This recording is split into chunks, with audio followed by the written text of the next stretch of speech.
Hello and welcome to another Atypling Philosopher video. Today I'm going to talk to you about death and terror management theory and intelligent design and evolution and all these lovely ideas. Well, some of them less lovely.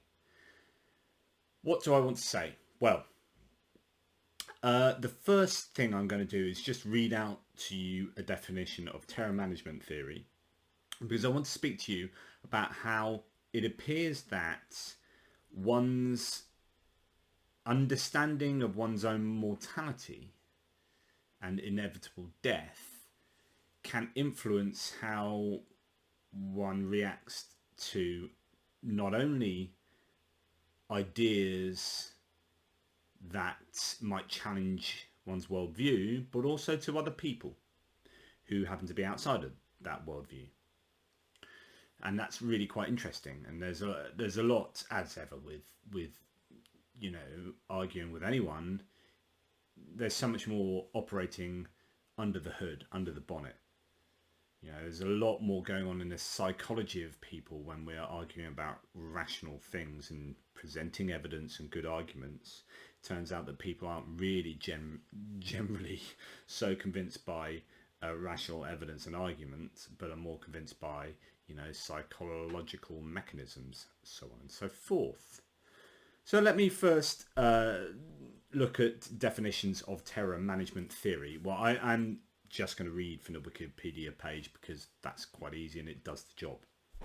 So, terror management theory is both a social and evolutionary psychology theory, originally proposed by Jeff Greenberg, Sheldon Solomon and Tom Pszczynski, and codified in their book The Worm at the Core on the Role of Death in Life, 2015. It proposes that a basic psychological conflict results from having a self-preservation instinct while realizing that death is inevitable and to some extent unpredictable. This conflict produces terror, which is managed through a combination of escapism and cultural beliefs that act to counter biological reality with more significant and enduring forms of meaning and value. And just to draw down a little bit further, the article says the most obvious examples of cultural values that assuage death anxiety are those that purport to offer literal immortality, e.g. belief in the afterlife, religion. What this is saying is that people worry about death. Death can produce feelings of anxiety and terror. Not for everyone, but in general, it can do these things. And what we do is you might argue that it doesn't produce terror for everyone because we produce, or utilize psychological techniques to overcome that terror and to assuage that death anxiety, as it says, to continue. However, TMT, so terror management theory, also argues that other cultural values, including those that are seemingly unrelated to death, offer symbolic immortality. For example, values of national identity, posterity, cultural perspectives on sex, and human superiority over animals have been linked to calming death concerns.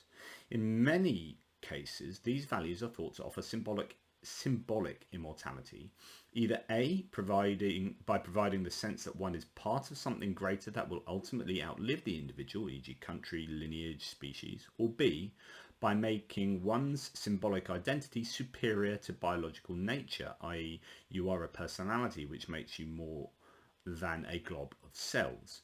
Because cultural values determine that which is meaningful, they are also the foundation for self-esteem. TMT describes self-esteem as being the personal, subjective measure of how well an individual is living up to their cultural values, so on and so forth. Just a little bit later, the terror of absolute annihilation creates such a profound, albeit subconscious, anxiety in people that they spend their lives attempting to make sense of it. On large scale, societies build symbols, laws, religious meaning systems, cultures and belief systems to explain the significance of life, define what makes certain characteristics, skills and talents extraordinary, reward others whom they find exemplify certain attributes, and punish or kill others who do not adhere to their cultural worldview. Adherence to these created symbols aids in relieving stresses associated with the reality of mortality. On an individual level, self-esteem provides a buffer against death-related anxiety. And I think that's fascinating. And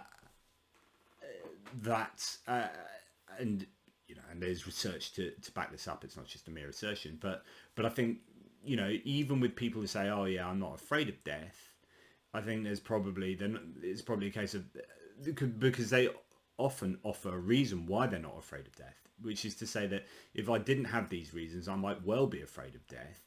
But it turns out that actually this is really important. This does this and this does that. And there are mechanisms in place and things and ideas and structures and worldviews that are in place to overcome that potential anxiety.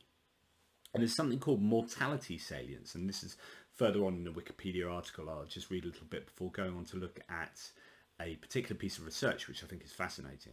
So the mortality salience hypothesis, MS, states that if one's cultural worldview or one's self-esteem serves a death-denying function, then threatening these constructs should produce defences aimed at restoring psychological equanimity, returning the individual to a state of feeling invulnerable.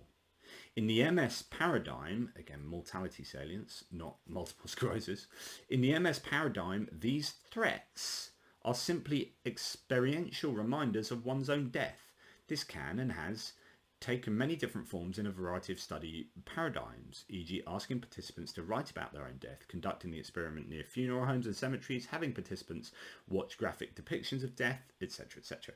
Like the other TMT hypotheses, terror management theory, the literature supporting the MS hypothesis is vast and diverse, so on and so forth. What this means, essentially, to translate that into normal speak, is that if you have a worldview that acts to assuage your anxieties of death, and someone comes along and challenges those worldviews, then what they are doing is challenging your ways of dealing with death anxiety. And responses to that challenge might therefore be more about the whole idea of death rather than what that challenge is. What do I mean by this? Okay, let's translate. And I've seen this. I've been involved in arguments like this, and I'm absolutely positive this is what's going on. Take a young Earth creationist. I know I've said this in previous videos, but take a young Earth creationist, right? They believe that the world is 6,000 years old. So what you do is you go up to them and you present them with a whole bunch of evidence to say, do you know what? The world is not 6,000 years old. Here's A, B, C, D, E, F, G pieces of evidence. Scientific, rational evidence that is pretty much incontrovertible to show you that the world is not 6,000 years old. And what the young Earth creationist does there, or what's going on there, is that this doesn't just become an argument about the age of the world. Because what's on the line here? Well, what's on the line is if this is false, so if this belief in the age of the Earth being only 6,000 years, if that is false, then actually what's really happening is the young Earth creationist is being denied access to eternal life and immortality in heaven, in an eternal paradise. Oh my goodness, right. So there's a lot on the line here. So now we're talking about psychology. So when you're presenting evidence that the Earth is truly a lot older than 6,000 years, and you've got evidence that just can't be denied, they will still deny it because this isn't an argument about the age of the Earth. This is an argument, or this is a fight over whether this particular person is going to live for eternity in heaven or not. And so they will bury their head in the sand. They'll produce ad hoc reasoning. Satan's planted this piece of evidence and this, and I'm going to absolutely hang on to the supposed evidence that this pseudo-scientific creationist from the Answers in Genesis website or the Discovery Institute or whatever has given me, and I'm going to accord huge amounts of value to that with confirmation bias, cognitive bias, and whatever. I'm going to bend over backwards in order to believe, to keep my worldview. And I want to do that because my worldview assuages death anxiety. It mitigates, it works against all the anxiety that I'm feeling about death, about the finitude of my life, about the fact that, do you know what, once I'm gone, I'm gone. But no, because my worldview allows me to overcome that and feel good about myself because it is promising eternal life in paradise.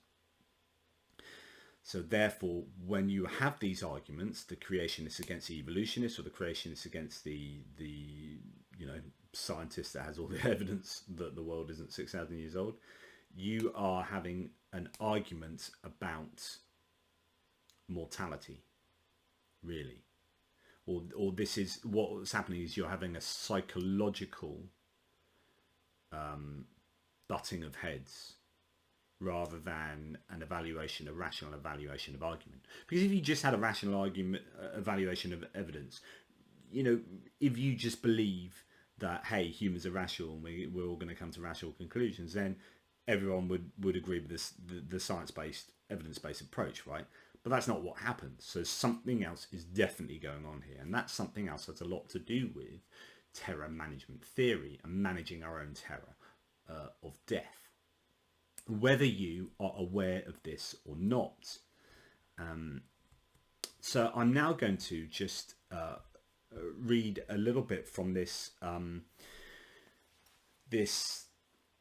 piece of research or paper called Death and Science, The Existential Underpinnings of Belief in Intelligent Design and Discomfort with Evolution by Jessica Tracy, Joshua Hart and Jason Martins. This came out all the way back in 2011, but it's a really interesting article published in PLOS ONE. Okay, so what does the abstract say? The abstract says, the present research examined the psychological motives underlying widespread support for intelligent design theory, IDT, the idea that the universe has been intelligently designed by God, and there you go, pretty much unfalsifiable theory. A purportedly scientific theory that lacks any scientific evidence, and antagonism toward evolutionary theory, ET, a theory supported by a large body of scientific evidence. We tested whether these attitudes are influenced by IDT's provision of an explanation of life's origins that better addresses existential concerns than ET. What this is saying is, does the worldview of intelligent design act to assuage death anxiety? So if it does, then we want to look at what's the interplay going on here, and can we prime and manipulate people to have certain reactions based on their worldviews? And the evolutionary theory worldview, how well does that work to that realistic approach to reality? How well does that work in assuaging your death anxiety? In 4 studies, existential threat induced via reminders of participants' own mortality, so this is mortality salience, increased acceptance of IDT and or rejection of ET. So regardless of participants' religion, religiosity, educational background or pre-existing attitude toward evolution. Wow. What's that saying? It's saying that if we prime people with existential threat, so if we do whatever that evokes existential threat in them, then they're more likely to have an increased acceptance for intelligent design theory and a greater rejection of evolution. And that's the same irrespective of their religion, so whether they are religious, how religious they are, what their educational background is, and their already existent attitude toward evolution. So basically across all, controlling for all sorts, it's just actually across all these sort of different demographic segments, priming people with existential threats will make them more accepting of intelligent design and less accepting of evolution, which I think is pretty amazing. Effects were reversed by teaching participants that naturalism can be a source of existential meaning. So what that's saying is that showing that naturalism can be a worldview that assuages death anxiety allows people to then accept evolution more. And among natural science students for whom ET, evolution theory, may already provide existential meaning, these reversals suggest that the effect of heightened mortality awareness on attitudes toward intelligent design and evolution theory is due to a desire to find greater meaning and purpose in science when existential threats are activated. In other words, you know, I mean, it's so interesting. When we're looking at evidence and research, we're not just evaluating stuff on the basis of, you know, whether it's rational or not and the quality of the evidence. There's other things going on behind here to do with meaning and existential threat and how it accords with our worldviews, and these are worldviews that have been created in order to combat our feeling of anxiety and existential threat. It's just absolutely fascinating. I love stuff like this because I think, you know, you spend so long arguing about philosophy, but really, you know, why do people? It's not what people believe, but it's why people believe it, and that's psychology. So there's no point just doing philosophy ad infinitum, really, because if you're going to interact with other people, it's understanding why people believe stuff, because when you understand why they believe stuff, then you can do something about that. So let's have a little look at the implications and conclusions.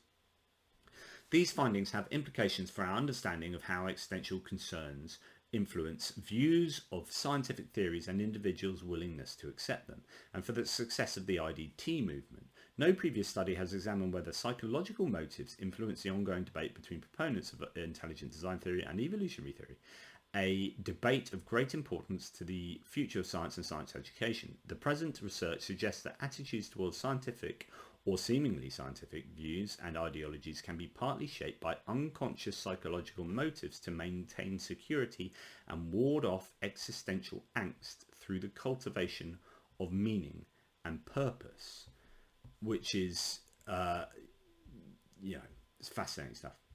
In addition to providing a psychological explanation for the popularity of IDT and antipathy toward ET, so why so many people like intelligent design as opposed to evolutionary theory, the present findings challenge the conventional assumption that attitudes towards such scientifically framed theories are determined solely by factors such as logic, educational background and ideology, though previous research suggests that such factors clearly play a role. This is consistent with other recent studies on the motivational underpinnings of social cognition, which have shown that core insecurities regularly influence overt attitudes about ostensibly unrelated socio-political issues, and that such beliefs are thus often not objective, rationally derived constructions, but rather influenced by fundamental motivations such as a need to protect the self against psychological insecurity, e.g. existential, epistemic, personal or relational uncertainty. Present research builds on and extends these previous findings by showing that such processes generalize to attitudes and beliefs in the scientific domain. In sum, although religious ideology plays a large role in public support for IDT and antagonism towards ET, these attitudes, held by both religious and non-religious individuals, can be partly explained by IDT's potential for assuaging existential anxiety and ET's apparent lack of an existentially compelling solution to life's origins. In other words, just as I said, it's psychology. And if evolutionary theory appears to struggle to provide comfort in the face of existential threat in the face of the idea of death and mortality salience, then it's going to struggle to be believed over and against competing theories such as intelligent design theory that apparently do a better job of comforting you in light of death. And this is a problem with atheism. When you're trying to present atheism as a more rational position to hold, and all your bolt-ons to that, because atheism doesn't tell you an awful lot other than God doesn't exist. But if with God existing comes all that comfort and paradise for eternity and being loved and approaching death with the idea that, hey, it's great because I'm going to exist in heaven for eternity. Atheism is a tough sell. Shit happens, you're going to die, there you go. It's all ultimately meaningless, or whatever it is that the theist may attack atheists and atheism for. But there is a challenge, a psychological challenge, and this is borne out by research like this. And I think that's really interesting. So when the next time, if you're an atheist watching this, the next time you are arguing about the age of the earth with a young earth creationist, just bear in mind that you're unlikely to take my arguments on, because actually what I'm really doing is challenging your access to eternal life in paradise. And that's a massive bribe. That's I'm going to struggle to convince you using rational evidence, because you need that comfort blanket, or you feel you need that comfort blanket, my argument might not provide you a comfort blanket. So there you go. So that's terror management theory, and that's mortality salience, which is a part of that. I don't know if there's anything else to add to that, but it's worth looking at that study. There are lots of components to that study that I've quoted from,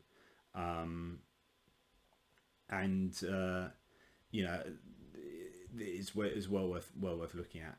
Sorry, I'm just getting sidetracked here because there's interesting things I think, I could quote that now, but I won't. But I'll leave that to you. So I'll put the link down there. But thanks for watching this, and just bear that in mind when you're arguing with people. Think not only about presenting winner arguments, but trying to understand psychologically where they're coming from. And if you can understand that and be able to integrate that into your arguments, so when we're talking about arguments for atheism, then they might find more fertile ground if we're couching them in terms of meaning and purpose and providing meaning for us. It's selling your ideas, isn't it?